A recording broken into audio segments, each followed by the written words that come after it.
bonsoir, bonsoir, bonsoir à toutes et tous, bienvenue dans Mauvaise Langue.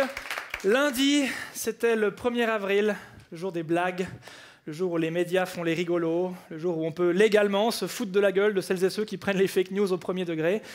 Très honnêtement, je comprends pas ce concept de fausse actu dans les journaux. Ce qu'il y a de cool dans les blagues, c'est de pouvoir faire « c'était une blague !» et de rire ensuite de la réaction des gens qui sont tombés dans le panneau. Démonstration avec une personne extrêmement crédule. Salut Miguel. Hello. Oh, derrière toi, un hamster mutant. Je te plaisante. Oh là là, tu m'as bien eu. Voilà, là on a eu une blague, ainsi que son dénouement. Mais dans les médias, on n'a pas ça, on a juste une brève du style, par exemple sur France Bleu, Brad Pitt en tournage prochainement dans les Pyrénées-Orientales. Mais on n'a pas la réaction des gens. Je ne sais pas d'ailleurs quelles sont les réactions attendues à cette news, parce que si c'est vrai, on fait « Ah, ok ». Puis si c'est faux, on fait « Ah, ok ». Donc ça, c'était donc un poisson d'avril, et d'autres médias sont tombés dans le panneau. Pourquoi ? Parce que c'est crédible, et du coup, c'est pas rigolo. Alors nous, franchement, on a passé tout notre lundi à faire « Attends, des prêtres qui brûlent des livres d'Harry Potter en Pologne, ça pourrait bien être un poisson d'avril. Non, ah non, ça c'est vrai. » Ou encore « Des véganes veulent interdire les lapins de Pâques. » Ouais, non, mais ça, ce serait vachement déplacé comme poisson d'avril, parce que ça ferait que provoquer une avalanche de commentaires stupidement haineux sur les réseaux sociaux de celles et ceux qui manquent de second degré et qui détestent les véganes. Aucun média serait assez con pour faire ça. Oups. Et donc, ça n'a pas manqué, hein. Et les véganes, laissez ceux qui veulent du chocolat en paix, qu'ils s'étouffent avec leur salade, allez donc brouter dans la savane, ou encore, on pourrait interdire les véganes, ça donne un mauvais exemple aux enfants de s'offusquer pour rien. Et sur celui-là, on a même droit à une réponse, peut-être que c'est une fake news. Mais la prochaine fois que tu vas t'acheter un steak, fais un crochet au rayon calendrier, puis tu sauras quel jour on est. Enfin, le meilleur commentaire, l'œuvre d'un chien, vraisemblablement, qui nous dit... Les véganes ne font pas autre chose, je sais pas, travailler par exemple. Ah, c'est bien connu, les véganes ne bossent pas, hein. Le tofu cause la perte d'emploi. Encore une alliance de l'ORP et du lobby de l'aubergine, les salauds. Bon, là je sais que c'est le moment que vous attendez tous, le moment qui fait plaisir à ta... Mère. Bien qu'il soit effet. J'ai pas d'implant ma. Mère. Voici l'heure du saut. Mère. Non, bah non, le sommaire. Ah, oui, le sommaire. Vous saviez que le sommaire de Mauvaise Langue est responsable de 77% des orgasmes de Suisse romande? C'est une statistique qui provient de l'Organisation mondiale de la statistique sur les orgasmes dus à des séquences vidéo qui synthétisent les thématiques traitées dans une émission de télévision, qu'il dit. L'homme tête. Alors cette semaine, le salon des médecines complémentaires du bien-être et de la nutrition se déroule à Beaulieu-Lausanne jusqu'à dimanche, l'occasion de faire des blagues très attendues sur les médecines complémentaires. Ouais, je soigne les gens en leur faisant manger du papier, je sais pas quoi. On parlera aussi du changement d'heure, et ce pour deux raisons assez folles. Un, c'est pas très intéressant, et deux, peut-être que bientôt on n'aura plus besoin de trouver ça pas très intéressant parce qu'il y aura plus. Et puis alors, attention, gros invité dans cette émission. Alors, pas gros au sens c'est un invité qui est gros, hein. Enfin bon, il est pas anorexique non plus, mais... pardon, je m'enfonce. Ah, si seulement ces sommaires étaient enregistrés à l'avance. Bref, il est beau, il est souriant et il est surtout doué. Georges Clooney ne sera pas notre invité, mais on recevra David Lemos, nouveau commentateur officiel des matchs de l'équipe de Suisse de foot sur la RTS. Ça va être énorme. Si un jour on m'avait prévenu qu'il y aurait autant de jus dans cette pêche qu'est la vie, j'aurais pleuré de joie.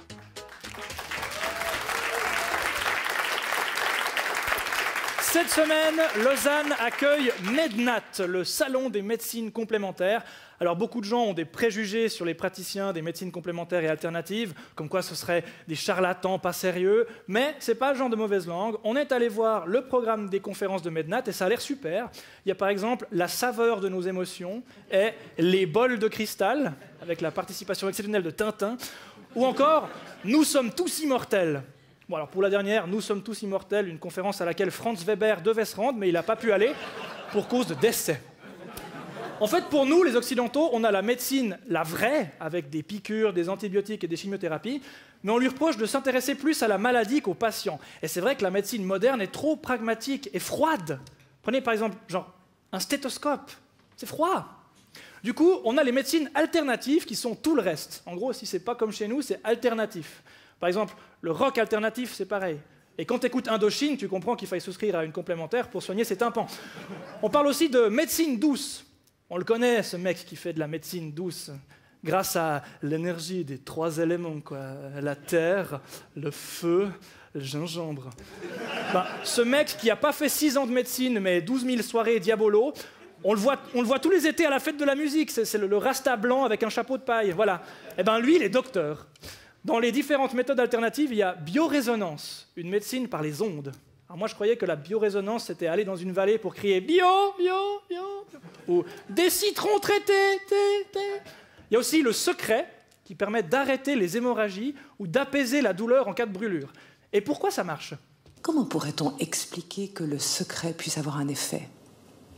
Mais parce qu'il y a des tas de choses que nous ne comprenons pas. C'est vrai, il y a plein de choses qu'on ne comprend pas, mais qui pourtant semblent exister, comme les expériences de mort, les phénomènes paranormaux, ou encore le romanche. Pour en parler, nous sommes en ligne avec Robert Burzier. Bonsoir. Bonsoir. Vous avez le secret des brûlures. Oui. Alors c'est quoi ce secret? En fait, c'est souvent à cause du feu. Oui, on savait ça. Ah. Bah alors c'était pas un secret. Merci. Sinon, il y a tout ce qui est médecine chinoise, comme l'acupuncture. Vous savez, on vous plante une aiguille dans la cheville pour soigner vos paupières. Moi, c'est ce qu'on m'a fait. Bon, bah, l'acupuncture, c'est très utilisé et plusieurs médecins traditionnels s'y sont formés, parce que se soigner avec des aiguilles, ça a séduit plein de gens, comme ceux qui ont des douleurs chroniques ou ceux qui doivent gagner le Tour de France. On se moque, mais la médecine chinoise est vieille de milliers d'années, et on ne peut pas dire qu'ils ne sont pas en forme, les Chinois. Ils fabriquent tout, ils sont plus d'1 milliard, et c'est l'un des pays les plus riches du monde. D'ailleurs, on est tombé sur la vidéo de Sino-Santé, le plus grand centre de médecine chinoise de Romandie. Bon, moi je m'attendais à entendre une musique cliché de restaurant asiatique. Bienvenue chez Sino-Santé Group, le plus grand centre de médecine chinoise en Suisse romande. Et en fait non, ils ont acheté l'album de 4 Boliviens à la place Saint-Laurent. Plus loin dans la vidéo, on a beaucoup d'empathie pour cette femme qui vraisemblablement souffre d'un problème situé dans la zone dite du cul. Des informations sur l'état du patient à travers 4 examens. On apprend aussi que c'est pas parce qu'on est paralysé de la main qu'on peut pas faire des massages. Le massage chinois énergique, Tuina, rend possible une... Voilà, ça va mieux, Madame Studer. Et bien sûr, il y a l'acupuncture. L'acupuncture consiste à piquer les méridiens en leur donnant des stimulations afin de régulariser le qi. Donc là, forcément, avec une voix off et de la porn flûte de Pan en fond, ça a l'air pas mal. Mais si on diffuse ces moments avec le son original du cabinet, c'est différent. Aïe, aïe. Oh! Tant que les traitements recommandés sont non invasifs, c'est pas dangereux en soi. Les seules ondes de rebouteux qui peuvent vous faire du mal, c'est celle de sa machine à carte de crédit sans contact après la séance. Non, ce qui est vraiment dangereux, c'est si on finit par refuser tout traitement traditionnel contre une maladie, parce que te faire répurger la couleur cosmique du pôle énergétique de ton sphincter, ça peut te faire du bien. Te faire répurger la couleur cosmique du pôle énergétique de ton sphincter alors que tu as la gangrène, c'est très con et dangereux. Nous avons d'ailleurs suivi un médecin qui pratique des médecines alternatives tout en étant très rigoureux et sérieux. Reportage. Les médecines naturelles, un ensemble de pratiques hétéroclites parmi lesquelles certaines sont actuellement très prisées par le public. Pour en savoir plus, nous rencontrons le docteur Pfeiffer, un médecin pratiquant certaines de ces méthodes non conventionnelles. Eh bien, bienvenue dans mon cabinet. Alors, comme vous pouvez voir, c'est un cabinet tout à fait normal. On est bien loin des clichés sur des médecines exotiques à base de rituels chamaniques délirants. Non, non. On est dans quelque chose ici de beaucoup plus sérieux. Oui, Sandrine. Est-ce que M. Chapuis est en salle d'attente? Très bien. Eh bien, vous me le faites entrer. Oui. Ah, M. Chapuis, comment ça va depuis la dernière fois? Ce mal de dos? Ça s'était un peu calmé, mais là, depuis une semaine, aïe, ça a repris, là. Ah oui, je vois ça, oui. Donnez-moi la main. Ça va pas faire mal.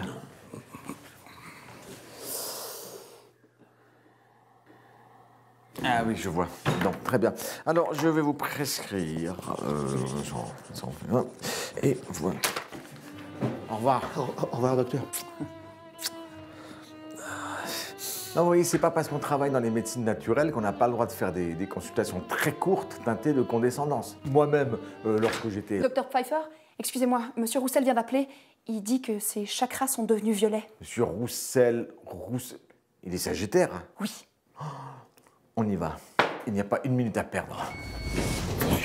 Sandrine, rappelez-moi le profil clinique du patient. Evelyn Roussel, Sagittaire, type de caractère bleu nuit, saison automne, talisman le mélèze, totem le crabe, âge cosmique 22 ans. Très bien. Huile essentielle de sauge. pierre énergétique. La prière avant de passer les pierres.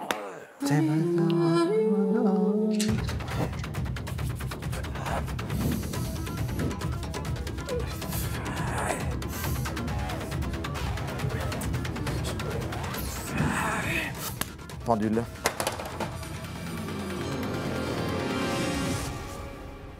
Oh, ça n'a pas l'air de s'arranger. Hein. Tarot. C'est bien ce que je pensais. Il va falloir appeler Yvonne. Ah non, docteur. Yvonne, elle est à la retraite, là. On a besoin de quelqu'un qui a le secret. Appelez-moi Yvonne. Bonjour, vous êtes bien sur le répondeur d'Yvonne Bonzon à Viollet-Orjula. Malheureusement, je suis décédée. Je ne serai donc pas en mesure de répondre à votre appel. Pardon, hein, il faut que j'aille ouvrir. Hein, c'est ma voisine qui m'apporte la clé de la buanderie. D'accord, ok. Alors, les médecines naturelles, une grande arnaque ou un moyen de sortir de la surmédicamentation et des lobbies pharmaceutiques? On ne sait pas, certainement parce qu'on est Verseau, donc un peu indécis.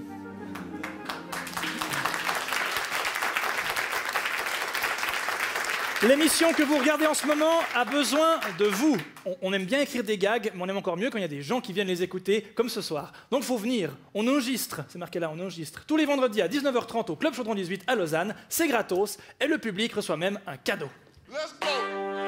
Ce soir, le public qui s'est préalablement inscrit sur mauvaiselangue.ch pour participer à l'enregistrement de l'émission a la chance de recevoir un présent exceptionnel. Mais qu'est-ce que c'est? Le nombre 4.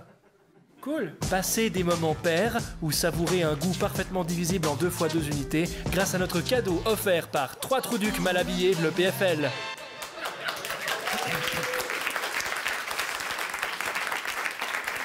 Mauvaise langue, il y a une semaine, c'était à la même heure, mais 1 heure plus tôt. Parce que depuis, on a changé d'heure. On est passé à l'heure d'été, et c'est peut-être une des dernières fois qu'on l'a fait. Heureusement, parce que cette année, c'était affreux. Le 1er avril est tombé le lundi après le changement d'heure. Du coup, au travail, il fallait à la fois se taper les discussions sur le 1er avril, puis sur le changement d'heure. Alors le mieux, c'était d'évacuer ces 2 sujets assez rapidement. Bonjour. Salut. J'ai le sida. Oh merde. Poisson d'avril. Ouf. T'as vu le changement d'heure? Ah bah m'en parle pas ce matin, mon chat à 5h30 réclamait les croquettes. Ta gueule. Ouais. Bonne journée. Bonne journée. Le problème avec le changement d'heure aujourd'hui, c'est qu'il y a les objets qui changent tout seuls d'heure et les objets qui changent pas d'heure tout seuls. Par exemple, mon téléphone avait changé d'heure, mais pas mon four. Mais au bout d'un moment, à qui tu fais confiance? À ton téléphone ou à ton four? Et pourquoi à ton téléphone? Il te cuit tes aliments, ton Natal peut-être? Et si c'était mon four qui avait raison, et pas mon téléphone, pas Internet, pas les autres, pas le monde, et si c'était mon four qui vivait à l'heure juste, le seul? C'est compliqué de changer d'heure. Heureusement, il y a des trucs mémotechniques, par exemple, qu'on nous donne sur Radiolac. Je vous rappelle que lorsque l'on est proche d'avril, on avance, et vers novembre, on recule. Attends, en novembre, on recule, ça n'a rien à voir, novembre et reculer, c'est quoi ce truc mémotechnique de merde? En avril, on avance, en novembre, on ovule, je sais pas. Mais bon, c'est pas grave de pas savoir quelle heure il est pour de vrai, à moins de regarder mon four. Parce que bientôt, cette histoire de changement d'heure va être abandonnée. Le 26 mars, l'UE a décidé de supprimer le changement d'heure d'ici à 2021. Notons que chaque État pourra décider si oui ou non il garde le changement d'heure, mais il faudra s'accorder avec les pays voisins. Ça veut dire que par exemple, au Portugal, ils doivent prendre la même heure que l'Espagne. Mais en Espagne, du coup, ils doivent prendre la même heure que la France. Mais la France, elle doit prendre la même heure que la Suisse. Mais la Suisse doit prendre la même heure que Liechtenstein. Mais Liechtenstein doit prendre la même heure que l'Autriche. Mais l'Autriche, elle doit prendre la même heure que la Hongrie. Mais la Hongrie, elle doit prendre la même heure que la Roumanie. Mais la Roumanie, elle doit prendre la même heure que l'Ukraine. Mais l'Ukraine, elle doit prendre la même heure que la Russie. Mais la Russie, elle doit prendre la même heure que la Corée du Nord. Et la Corée du Nord, elle doit prendre la même heure que mon four. Bon, pour les nostalgiques du changement d'heure, vous pourrez toujours perdre 1 heure de votre vie en regardant un match de Fribourg-Gotteron, par exemple. Mais il y a objectivement de bonnes raisons d'abolir ce changement. Des chercheurs se sont penchés notamment sur les attaques cardiaques, les accidents de la route, les accidents du travail, les dépressions saisonnières et même les suicides qui seraient causés par le manque de sommeil dû au passage à l'heure d'été. On pensait juste avancer d'1 heure, mais non, à la place, on met en danger l'intégralité de la population mondiale.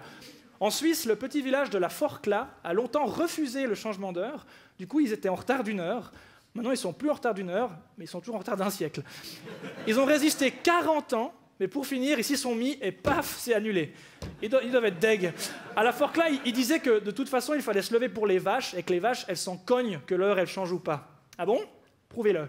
Et les vaches, le changement d'heure, sont un petit peu comme nous, elles ont du mal. Ben elles sont adaptées, comment on appelle ça, au truc lunaire. Elles sont adaptées au truc lunaire. Elles font ramadan, elles aussi, maintenant? Non, mais on n'est plus chez nous. On a interdit les minarets, c'est pas pour avoir des meuedzines, merde. Finalement, si vous êtes complètement hermétique au changement d'heure, il suffit de pas changer d'heure, et de décaler votre vie d'une 60aine de minutes, vous vous levez 1 heure plus tôt, vous prenez vos repas 1 heure plus tôt, et vous arrivez à vos rendez-vous 1 heure plus tôt, c'est facile. Et si vous êtes perdu, il suffit de regarder l'heure sur mon four.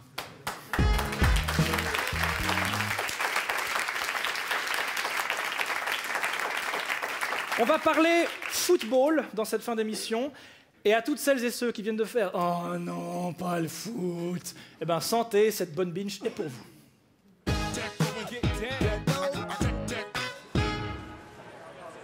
Attention, parce qu'à la base de l'ongle, en fait, ça s'appelle le Attends, cuticule. je vais juste regarder un truc, là. Ah non, mais sérieux? T'es une de ces personnes qui regardent le foot?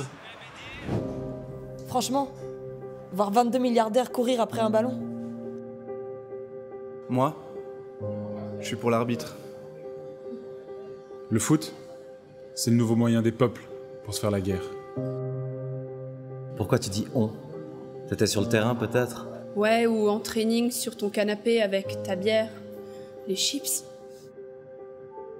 Détester les amateurs de ballon rond ne vous empêche pas d'être con. Hashtag stop saying des phrases de merde tous les fans de foot qui ont rien demandé. Et toi, du coup, t'es la mascotte de quelle équipe? De Forward Morge. Mais non, ouais, non, putain, j'adore ce que tu fais. Moi, je suis de Concordia Montais. Ok. Ouais, c'est vrai. Et toi, t'es la mascotte de quelle équipe? Alors moi, je suis juste une vache. Me. Votre cœur bat au rythme du football. Vous arborez le maillot d'une équipe fictive dans le but d'éviter tout clivage. Vous êtes maquillé avec un mélange de couleurs qui ne correspond à absolument aucun drapeau existant. L'entente que vous partagez avec les supporters de l'équipe adverse est exagérément amicale. Vous célébrez les buts de votre équipe d'une manière grotesque et invraisemblable. Un ancien international est seul au bar et vous tend un ballon en souriant. Vous faites santé trop régulièrement avec le logo de votre verre orienté en direction de la caméra. Alors vous êtes dans une publicité pour une marque de bière diffusée à la mi-temps d'un match de foot.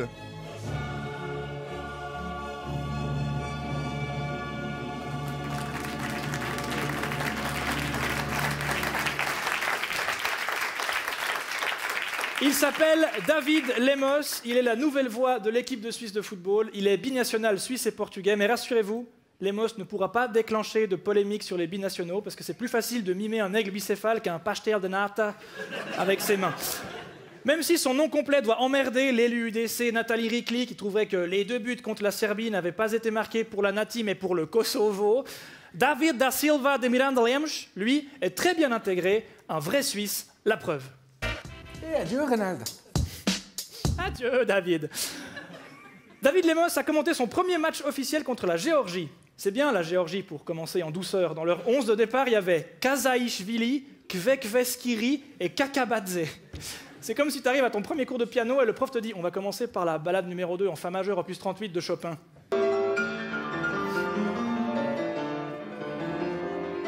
Mais notre virtuose du service des sports s'en est très bien sorti et 3 jours plus tard, il enchaînait avec Suisse-Danemark. À mauvaise langue, on attendait impatiemment une bourde de Lemos ou qu'on puisse refaire des vannes sur cette équipe de Suisse qui joue beaucoup trop bien depuis quelques temps.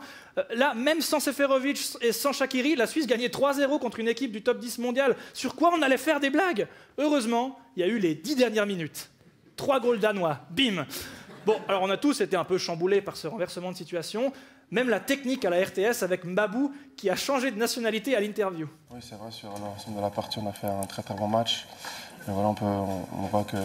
Oups, mon Dieu, la panique en rédaction. On n'est pas passé loin d'une nouvelle polémique. Panique aussi dans les rédactions sportives qui ont anticipé les 3 points au lieu des 3 buts encaissés. On a vraiment vu ces news. Hein. À 3-0, tout le monde pensait que la Suisse allait gagner, mais pas Lemos. En grand professionnel, il avait vu venir le truc. Il n'est pas du genre à s'enflammer. Alors, petite précision, hein, on ne peut pas vous montrer les images du match à la place, on vous a mis des jolis arrangements floraux. De toute façon, l'important, c'est le commentaire. La parade de Schmeichel, mais c'est au fond. C'est 3-0. Cette fois-ci, le break est fait. Et là, la sortie de Sommer, il y a du monde. Et les Danois qui marquent le 3-3, c'est pas possible. C'est complètement fou. C'est pas possible. On se moque, mais David, dès le début de sa carrière, on sentait un énorme potentiel. Mesdames et messieurs, bonsoir. Bienvenue sur notre plateau pour la dernière édition de Sport Région de l'année. Et un très beau pull. Allez, vous l'attendez, voici maintenant le vrai, on n'espère pas avec ce pull, et le un peu plus vieux et surtout beaucoup plus barbu, David Lemos.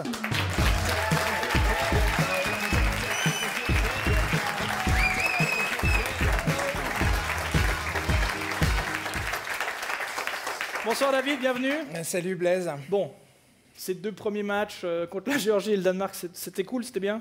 Ouais, c'était nickel, franchement, aucun accro, hein, comme tu as pu le constater. Franchement, pas de problème, quoi. C'est cool, ça fait quoi d'être le commentateur de l'équipe de Suisse? Franchement, c'était inimaginable pour moi. J'ai commenté mon premier match il y a 20 ans. C'était quoi? Lausanne Sport Saint-Gall. Moi, je kiffe, hein, mais ouais. ouais. T'étais né en 99? Ouais, tout juste. Hein. Ouais, j'avais 30... Ouais, bon, bref. Question très importante. Ouais. Est-ce que vous aimez le ski? J'aime le ski, ouais. Est-ce que vous connaissez Valérie Paco de Couleur 3? Je connais Valérie Paco de Couleur 3. Est-ce que vous ne voudriez pas l'épouser? Parce qu'en fait, comme ça ferait... Non. Vous pourriez les appeler Paco Lemos. Et pour le ski, c'est quand même vachement bien. C'est pas, surtout qu'on m'avait jamais fait Lemos, c'est un truc que j'ai jamais entendu. Lemos, ok. Non, ça effectivement, j'avais jamais entendu. Parce que nous, l'humour, c'est là, quoi. Bon, alors, trêve de plaisanterie, on va jouer au vrai faux. Non, on va jouer au vrai faux avec David Lemos, c'est parti. Est-ce que c'est vrai? Est-ce que c'est faux? C'est le vrai faux pour David Lemos. Mais d'abord, est-ce qu'on n'attendrait pas de savoir s'il y a un petit cul? Pardon? Regardez. J'attends juste de savoir s'il y a un petit cul la lettre Q, hein, bien entendu. Voilà, j'avais juste envie de remontrer parce que ça m'avait fait rire. Alors, c'est un vrai faux. Donc Ouais. je donne des affirmations et vous devez me dire si c'est vrai ou si c'est faux. Je comprends. Ouais, bien joué. Ah oui, parce que vous êtes journaliste sportif, pas Ouais, sportif. c'est C'est ça. Ouais. Alors, il paraît que vous êtes très rigoureux sur la prononciation de certains termes. Par exemple, vous ne supportez pas qu'on appelle le défenseur portugais Pepe au lieu de Pep, qu'on dise Coupe Suisse au lieu de Coupe de Suisse, ou encore qu'on dise Eurofoot. Est-ce que c'est vrai? C'est vrai, ouais. Alors maintenant, très vrai. Vrai. Les 3. Les 3. Alors, question de culture footballistique, maintenant, vrai ou faux, Pepe a déjà participé à la Coupe Suisse et à l'Eurofoot. C'est faux. Bien joué. Ouais. Autre affirmation, alors vous avez repris le poste de Philippe von Bourg, qui commentait les matchs de la Suisse avant lui, et vous avez repris son poste en lui faisant de la lèche, vrai ou faux? C'est faux. Ah bah non, c'est vrai, on a les images. J'ai comme modèle mon collègue Philippe von Bourg, qui commente l'équipe de Suisse depuis maintenant plusieurs années, et qui est quelqu'un qui m'apprend beaucoup. Ah, c'est vous qui avez pour modèle Philippe von Bourg. Moi, ça a dû lui faire plaisir. Ça a pesé, cette vidéo, dans la balance? Ouais, je lui ai envoyé tout de suite après. Ouais. C'est cool. Autre affirmation. Vous avez déclaré publiquement préférer le nazisme au canard laqué. Vrai ou faux? Ouais, c'est faux, ça. Eh ben non, c'est vrai, on a les images. Non. Non, mais ça aurait quand même été gênant. Même si ça a été vrai, on l'aurait pas diffusé. Merci. Vrai ou faux, le premier but que vous avez commenté pour la Suisse, à savoir celui-là. Bon ballon là pour Mbolo. Zuber la frappe. Magnifique. Voilà. Ouais. Ça, c'était votre premier but de la Suisse. C'est le premier, ouais. Et vrai ou faux, ce commentaire a inspiré une chanson? Faux. Alors, c'est faux, mais nous, c'est dommage parce qu'on a un single à proposer. C'est un bon ballon là pour Mbolo. Zuber la frappe. Steven Zuber marque avec Zuber la frappe. Steven Zuber marque avec Zuber la frappe. Le single est disponible sur vous êtes aucune plateforme. exceptionnel. Ouais. Oh, c'est un métier. Enfin, dernière affirmation. Vous allez terminer l'émission à ma place, vrai ou faux? Ah, il y a une réponse. Quelqu'un a dit faux? Mais je suppose que c'est vrai. Oui, c'est vrai, alors il faut venir s'asseoir ici. Alors c'est moi qui ai écrit une petite conclusion au prompteur. Ah, super, excellent. Voilà. Super. Prompteur, familier avec le prompteur? Non, on n'a pas de prompteur au sport. La dèche. C'est vrai, on n'a pas de prompteur au sport. Alors on y va. Mauvaise langue, la meilleure émission de tous les temps, c'est fini pour ce soir. Je suis une personne beaucoup moins belle et moins charismatique que Blaise Bersinger. Rendez-vous la semaine prochaine à Chaudron 18. Bonne soirée, bisous. Merci. Bravo.